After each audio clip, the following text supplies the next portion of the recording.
So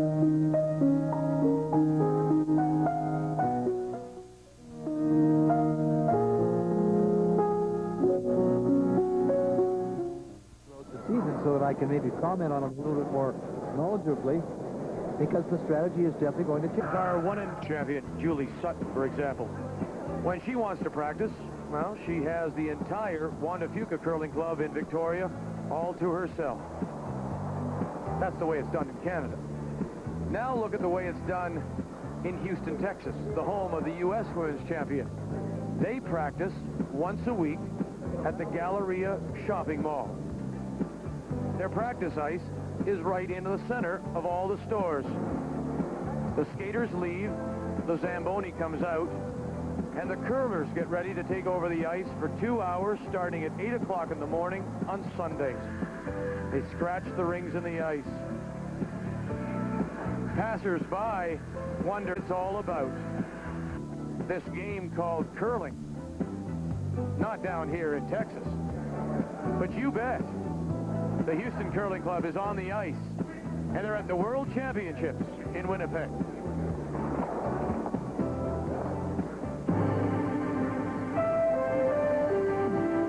We're in Winnipeg for the 1991 Canada Safeway World Curling Championships. And they're brought to you in part by Canada Safeway and its employees. Safeway, bringing the world together.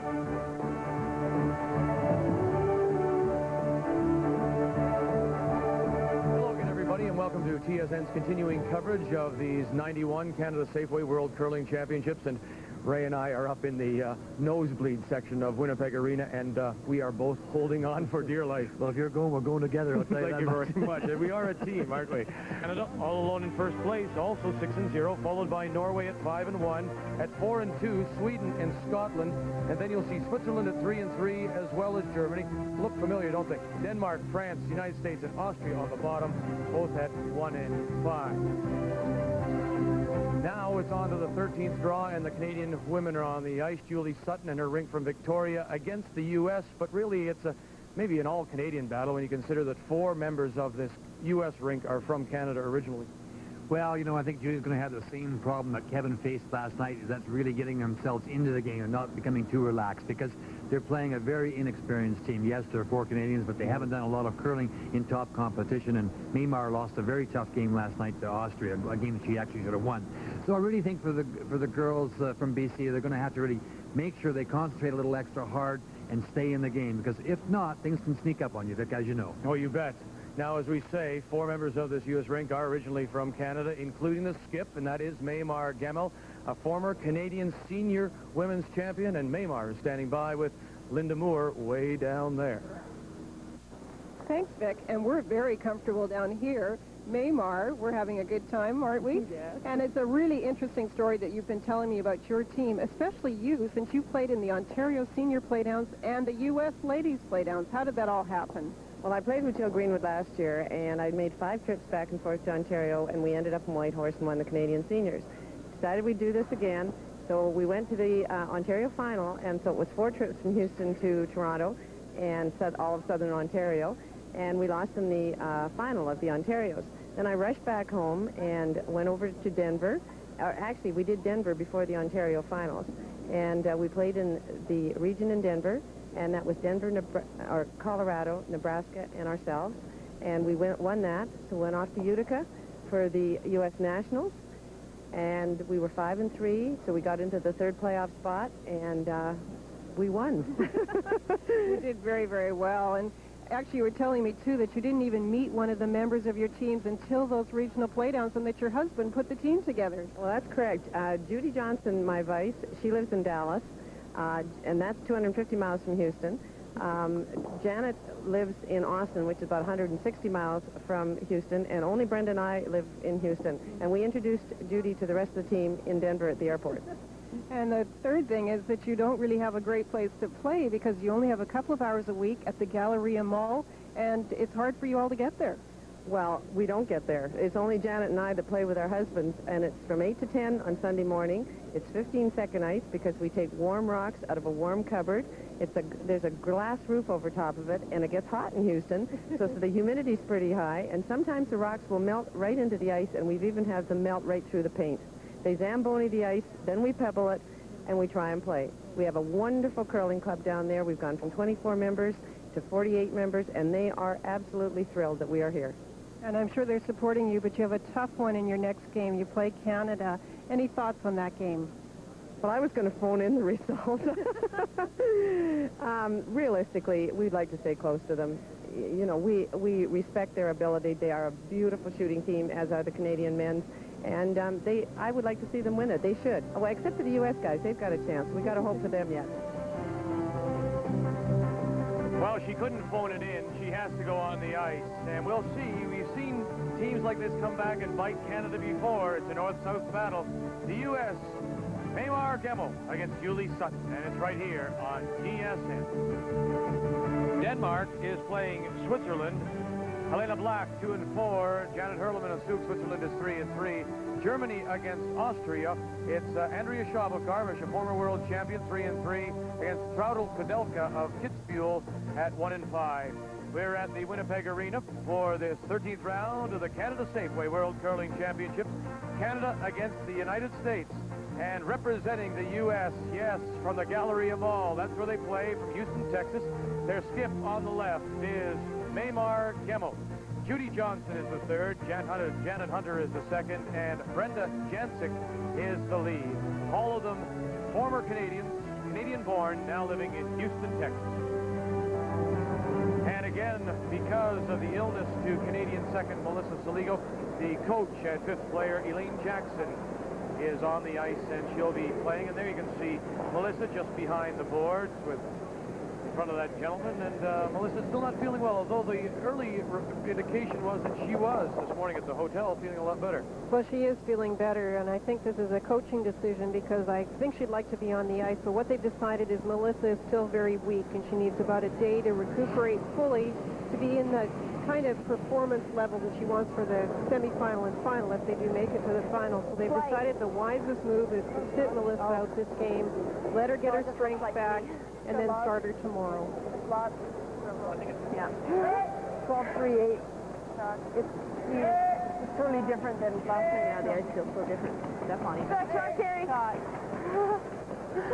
don't know. It's just a guess to me. Sometimes I can't even trust myself, so. Looks like she didn't even let it go. Yeah. Shot, Carrie. The 39-year-old lead for the U.S. is Brenda Jancic, a native of Calgary.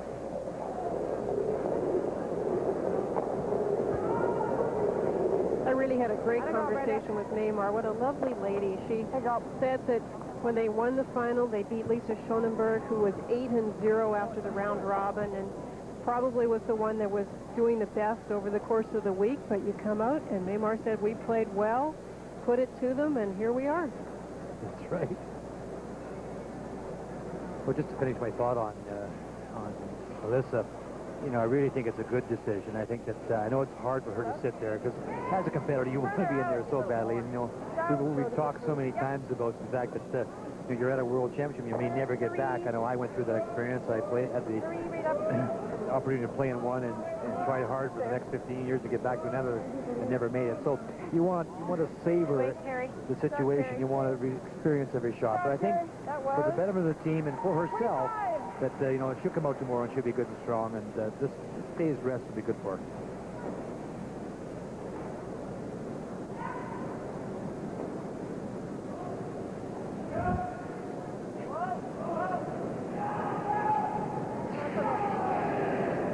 Brenda Jancic and her second stone, the U.S. lead. We're just underway, first end of this 13th round game at the World Curling Championships. The U.S. winning the coin toss, so they will have last rock and throwing red stones. Really feel, excuse me, for Maymar, Linda, in the sense that our viewers have just heard, you know, how little the team in particular has played and how little opportunity they get to play. Well, last night in her game against Austria, she had a big lead. And one thing led to another, and everybody that's ever curled has experienced that. All of a sudden, you're in an extra end. You shouldn't be in the extra end, but you're in the extra end. Now, there's 11,000 people in this building last night. Out of the 11,000, 9,000 knew what to call when she came around to her last shot. She went down to play her last shot, and the crowd was yelling and shouting, and I really think for a moment she just lost the concentration that she normally would have, because she played a full-weight hit in a situation where she really should have just followed her opposition down because the rocks were behind the tee line, and hopefully, you know, get the single point and win the game. But I think that the situation of the crowd and the pressure of the event that the event creates really caused her to kind of just, and you can understand that happening for someone that really, first of all, hasn't done a lot of skipping and never at this level. You know, it was really I felt for her because she really deserved to win that game. They didn't play great, maybe the last 2 or 3 ends, but in the early parts of the game they played really well, and she herself played very well. But she played an almost impossible. She had to hit that rock so perfect with her last one. Actually, it was an interesting game because it was the last one on the ice, and they were playing Austria, and it was almost like the crowd was encouraging Austria because they feel sorry for them because they haven't played as well. And there was a lot of that calling going on where they would call for the sweepers to sweep, and it was very distracting for both teams. They really couldn't just settle down and play their game. It's part of being in this great big arena with these tremendous fans, but it was tough on them. Isn't that what we call experience? So that's the experience of the event, you know, and the first time you go to the Briar, for example, it's a lot different the second time around. Yeah. The U.S. second is 38-year-old Janet Hunter, originally from Milton, Ontario, now living in Austin, Texas.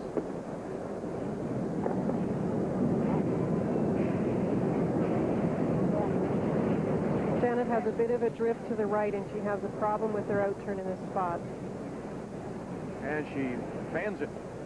Here's the shot we're talking about. See the weight she threw? Well, you'll see the situations of the stones in a minute as they come into view here. She really pitched this, and it wasn't necessary because the Austrian skip had just drawn down. And you'll see there's 2 rocks to the back of the floor, but there's the situation. So it was a hard hit. All she had to do was follow it down to the face of that stone and get the single and win the game. And she really threw it from the hip. And it was a heartbreaker, actually. Giving Austria and Traudl Kudelka of Kitzbühel their first win, and they sit at 1-5 along with the United States. The Canadian third is Jody Sutton. Where is it? Good chance to talk to the team, Linda. They feel good and strong and ready to go today?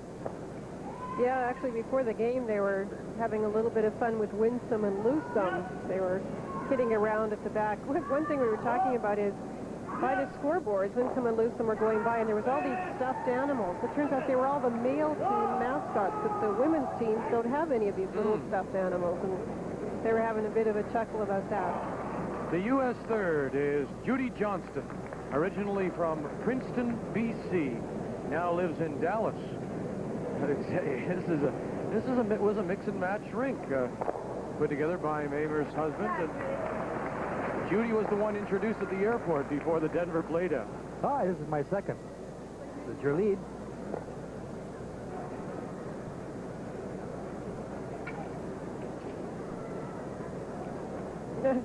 Doggy Pile and the bunny. They were really having some fun with them. Winsome was Loosome in that battle.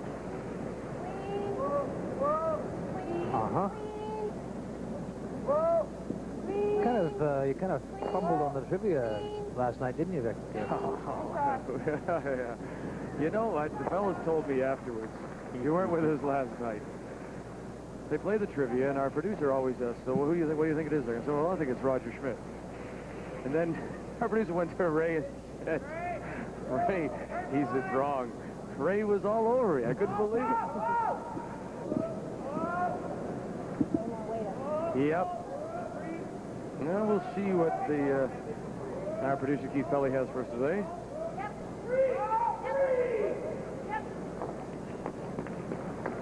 No problem.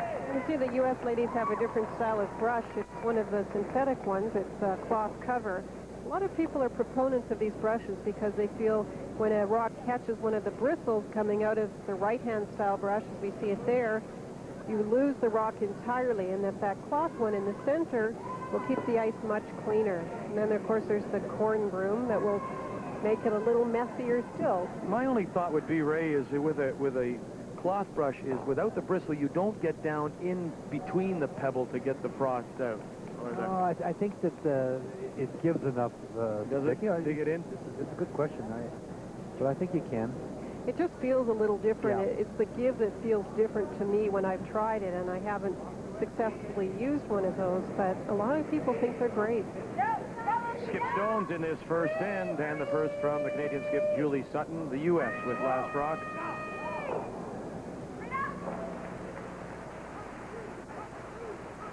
I think it's meant to start that Jordy Norby made this morning to win her game. Sweden was sitting shot rock on about the back of the button, and Jordy had to run a stone that was about fighting the 12-foot, would you say, Linda? About fighting the 12-foot, straight back. It was her stone. She ran it right back, stuck for the win in the extra end. It was a very, very, very good shot. So obviously she's bounced back from her loss. Well, they had a tough one because the Swedish skip was playing very well, and it actually went the extra end because the Swedish skip made a nice shot in 10. Sure did. So they were really fighting, too.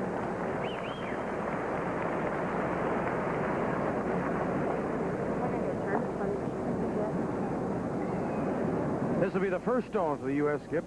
Maymar Gemmell, born in Toronto, now working as a registered nurse at Methodist Hospital at the Houston Medical Complex.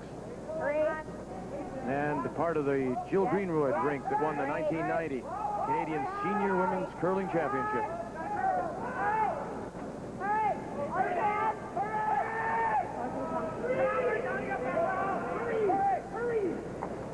Okay, guys. Okay.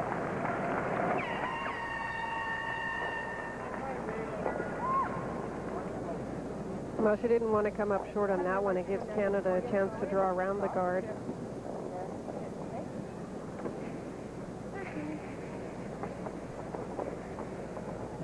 Here, I think out there, it's starting to grab. Yeah. No? Yeah, it was coming nicely. I'm going to try and go around it. Seems to be really taking off there now, actually. Because that's the same, that's the same spot that Norway when they missed theirs. So I'm taking a lot of ice for this because it's near the guard. Yeah. Amazing how you can remember back shots, isn't it, Linda? Yeah, that is the spot they really moved in that game. That was a while ago. 14.25? Yeah, that's right.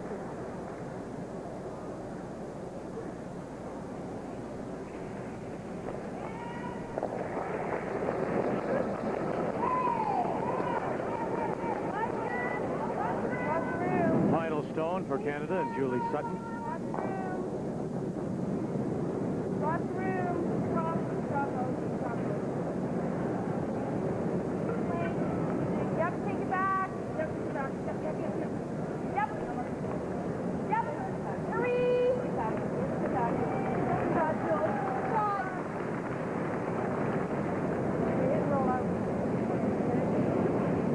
Curl as much as she thought. That was a very tricky spot in that Norway game. I remember one takeout Jordy Nordby threw down center. It didn't curl. She took about an inch off center on this side of the ice, and it curled like crazy. So it could be very touchy around that center line. It also could be changing. We can't assume that the ice will be exactly the same. Well, that's one of the things I think that I've noticed this week. It really has changed. You know, some draws have been straighter than others, and then in the later draws, we've had some frost build up, and it's softened up a bit, and flattened out a bit. So it really had the curlers really had to be on their toes. The final stone of this first end for the United States. Maymar Gemmell looking to hit and roll out. She rolled it inside. Try and roll her shooter in now. Will it roll in enough? No, it won't, and it'll be a steal of one for Canada here in the first end of play. It's the 13th round of the 91 Canada Safeway World Curling Championships, and we're in Winnipeg. Game, Canada and the U.S. Canada stealing one in the first, the U.S. still with last rock, and this is the Canadian second, Elaine Jackson. The U.S. lead missed a takeout, and so Canada has one rock in the house. They're playing down to it. Elaine would like to just tap it back a couple of feet. Yep. Yep. Whoa. Whoa. Yep. Yep. Three. That's a good plan B. Split them even. Well, Elaine has an interesting delivery. A good flat swing. She doesn't really lift the rock off the ice. A little bit of arm extension on a little bit of extra weight added with the arm at the end of the release. She kind of stops when she comes down, doesn't she, Linda? Yeah. She doesn't get the normal pull out of the stone out in front. She kind of puts it down, then extends herself.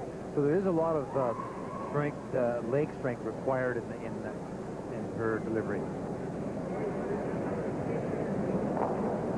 That's something that I was doing for a little while, and it wasn't until somebody stood beside me and watched my swing to realize where the set down of the rock was, that it was too shallow. I wasn't throwing the rock out well enough. It's a good tip. Yeah, we call it when we're teaching, when you're teaching someone, and I know we've talked about this a lot, you and I, and our philosophies are very, very similar, is that we call it a lazy stone. In other words, you're just throwing it with a lazy stone. Get the stone out. Get it out in front of you, Pull it down. You see that Elaine just lets it down a little flat, I think. A little dead. So there's a lot of emphasis. See, down now and now push, see? So it's almost like it's two separate motions. We try to keep the delivery one fluid motion. A good curling delivery has a great deal of coordination and timing and rhythm. It's like every other sport. It's like a song. It sings to you. Poetic. That was very good. Very good description. Elaine played well last night. I was talking to Ron Anton, who was helping coach, and I was saying that's got to be one of the toughest things, to be sitting on the bench or in the stands and suddenly have to come into the game. And she played very well, especially with the tough ice conditions last night. The U.S. second, this is Janet Hunter. She works as a communications specialist for the Farm Credit Bank of Texas. This is the hardest spot on the ice for her. She has her sliding foot comes across and she drifts a bit to the right. That's the second one in two ends she's missed. We've been talking a little bit about a new statistic at the Brier, and again here the world's called the plus and minus. Whenever a player outcurls his or her opponent by at least 5% of the game, well, he or she gets a +1, the opponent receives a -1.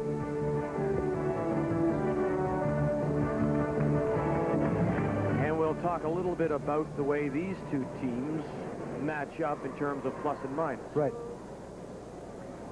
It's kind of interesting, Dick. It's a new concept, but when you approach the game sometimes on a head-on basis, I know I did. I always tried to outcurl my opposing lead. I mean, it doesn't mean I wasn't in the game or a team, a good team member. It just meant that I wanted so badly to beat my guy at his position. All right, let's compare then some of the numbers between the USA and Canada. Jancic the lead, Kerry Wilms. So Kerry Wilms comes in with a +1 into this 13th round. Big difference there is that Melissa Saligo a +2, so there's a 5-point difference. When you think about it, 25 percentage points. Sutton, Jody outcurling Judy Johnston, and look at the big difference there. +3 for Sutton in 6 games, and the big difference there is actually 18 points. And it's reflected in the standings as well when you look at the fact that this U.S. team is 1-5 and Canada's 6-0. It just gives you an idea of how that person has been doing throughout their round robin against their opposing teams. That's right. Their counterparts. That's exactly right. What would you have any idea of your plus-minus at the Royals Mixed League, Dick? I think they've run out of. They are down. They tacked on another sheet, and we're down now below the bulletin board. We're going to have 1 week left when I get back. 1 week of curling left. Come on. Well, that means you really can't destroy their record for this round. I can't hurt them anymore.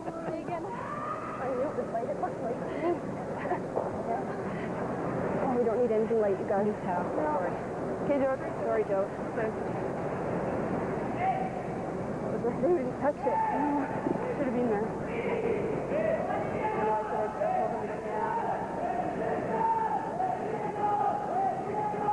Judy Johnston, now living in Dallas.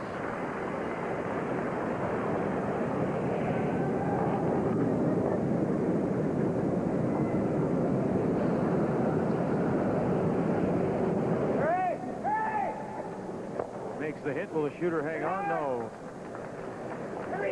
You know, I guess there's, I said to Maymar, I guess there's a good and bad to this story of yours, the Houston Curling Club. I mean, it's wonderful that they go out and they play the game of their lives, but she and her husband... Summers ago, and they have a similar situation where they had about 40 curlers, and they've doubled it now to about 80. And they're putting in so much time trying to get it there. And, of course, where that curling club is in Melbourne, it's Aussie rules football. That's just rules. It's incredible. So it is a lot of work.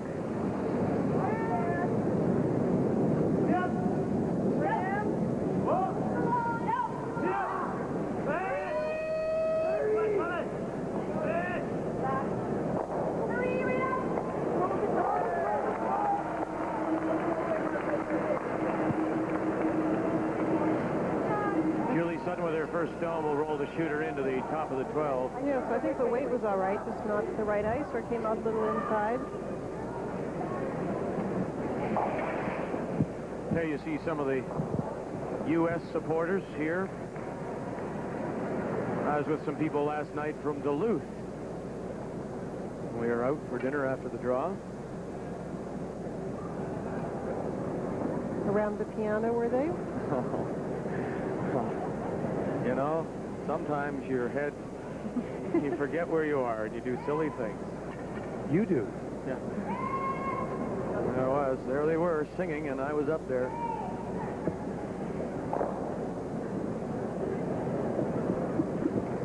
Perhaps a glass or two of red wine you had last night? Matter of fact, no. Just a good friend of ours, Doug Maxwell, myself, and some people from Regina. Up there, and these people from Duluth. The first stone for the U.S. skip from Houston, Texas, Maymar, Gemmell, trailing 1-0, gave up the steal of 1 in the first hit. Well, we have lots of American viewers as well, Dick, across the northern states. Had a little note here from Jim and Carol Goodicunts. And they're watching this on a dish at the Mohegan Lake Inn in Eldred, New York. Oh, really? How about that? That's great. Hello, Mohegan Lake Inn.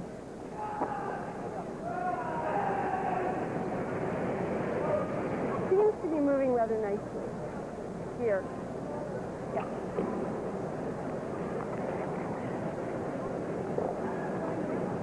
It doesn't go on that one either. Yes. They're going to see it on camera, too.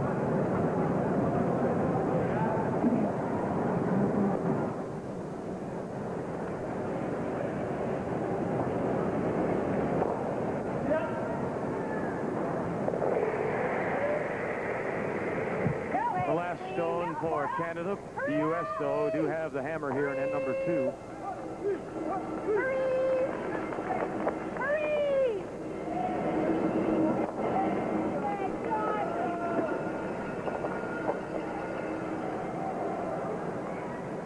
I didn't notice that stone. Do you think at the 9 o'clock position, do you think that's biting at all, or do you not think so? I guess not. It doesn't look like, no, it doesn't look like it from there. And Maymar isn't going to, I don't think, isn't going to take an extra point here. I think she's throwing it through. Mind you, we've said that before and been a little surprised.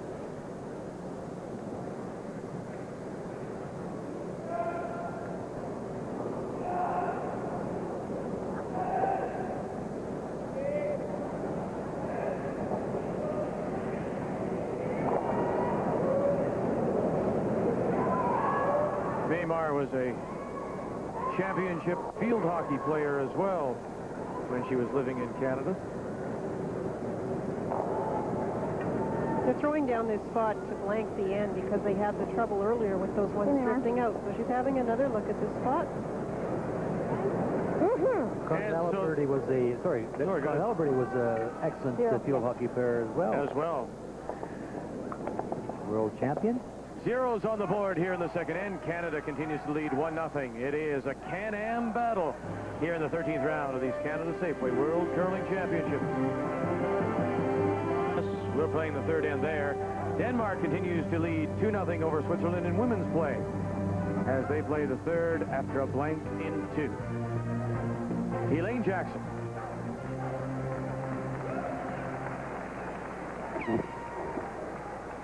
There's a center line rock up.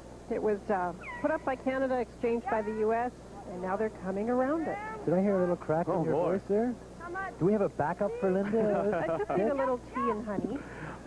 Lindsay Sparks is here. Tea and honey. We'll get you some tea and honey. Okay. No, it's a little heavy. One doesn't dare crack. Yes, Lindsay could be right up here with us.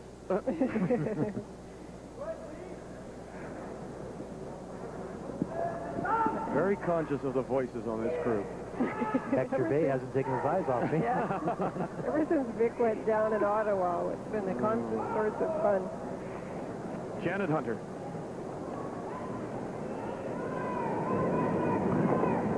We should say hello to backup announcer John Wells, who I'm sure is watching the odd one of these games.